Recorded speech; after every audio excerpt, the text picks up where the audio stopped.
নমস্কার বন্ধুরা, রাধা লাইফস্টাইল ব্লগে আপনাদের সবাইকে স্বাগত। আশা করি আপনারা ভালো আছেন। আজ আমি করছি crispy crunchy French potato fry. আপনারা বাড়িতে খুব সহজে এরকম ক্রিস্পি ক্রাঞ্চি পটেটো ফ্রাই বানিয়ে নিতে পারেন ঝটপট। তার জন্য একদমই খুবই সোজা, খুবই সহজ পদ্ধতিতে আমি আপনাদেরকে করে দেখাবো। আলুগুলোকে কেটে ভালোভাবে এটাকে আমি সেদ্ধ করতে বসিয়ে দেবো, শুধু জল দিয়ে, কোনো লবণ টবণ কিছুই না। আমি আলুগুলোকে ভালোভাবে সেদ্ধ করে নিয়েছি। এবার আমি আলু খোসাগুলো ভালোভাবে ছাড়িয়ে নেব। আলুর খোসাগুলো ভালোভাবে ছাড়িয়ে নেওয়ার পরে এটাকে আমি আলুটাকে ভালো করে গ্রেট করে নেব। আপনারা চাইলে হাত দিয়ে মেখে নিতে পারেন, কিন্তু ওতে জল জলা হয়ে যায়, তাতে এরকম গ্রেট করে নেওয়াটাই ভালো। সব আলু গ্রেট করে নেওয়ার পরে আমি এখানে দিয়ে দিয়েছি ব্ল্যাক পেপার 1 চামচ মতন, ব্ল্যাক সল্ট 1 চামচ মতন, দিয়ে এটাকে একটু মেখে নিলাম। দিয়ে দেবো 3 থেকে 4 চামচ কর্নফ্লাওয়ার। আমি পরে আরও 2 চামচ অ্যাড করেছি যাতে আমাদের ডোটা টাইট টাইট হয়, তার জন্য আমি এটাকে কর্নফ্লাওয়ার দিয়ে ভালোভাবে সেট করে নিয়েছি। দেখতেই পাচ্ছেন কতটা টাইট হয়েছে। এবার আমি এটাকে ভালো করে একটা কাগজের মধ্যে এরকমভাবে দিয়ে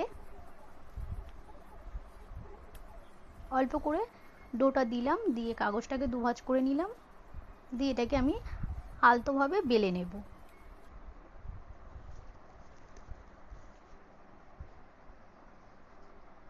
এবার আমি কাগজটাকে কেটে ভালো করে কাগজটাকে সেট করে একটা প্লেটের মধ্যে করে নিয়ে এটাকে আমি 2 থেকে 3 ঘন্টার জন্য ফ্রিজে রেখে দেব।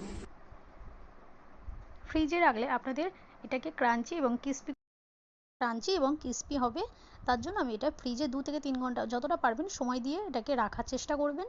তারপরে আমি এটাকে ছোট ছোট করে কেটে নেব।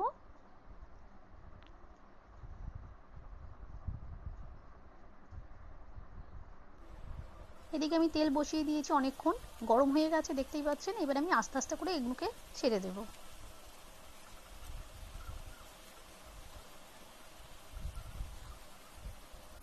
সব দিয়ে দিলাম, দেখতেই পাচ্ছেন দেওয়ার সাথে সাথে কত সুন্দর ভেসে উঠেছে। এরকম লাল লাল করে একটু হয়ে গেলে আমরা এটাকে তুলে নেব। দেখতেই পাচ্ছেন কত মুচমুচে একটা আওয়াজ হচ্ছে। একদম দোকানের মতন ফ্রেঞ্চ ফ্রাইয়ের মতন আপনারা বাড়িতে খুব সহজে এটা বানিয়ে নিতে পারেন, খুবই সহজ পদ্ধতিতে।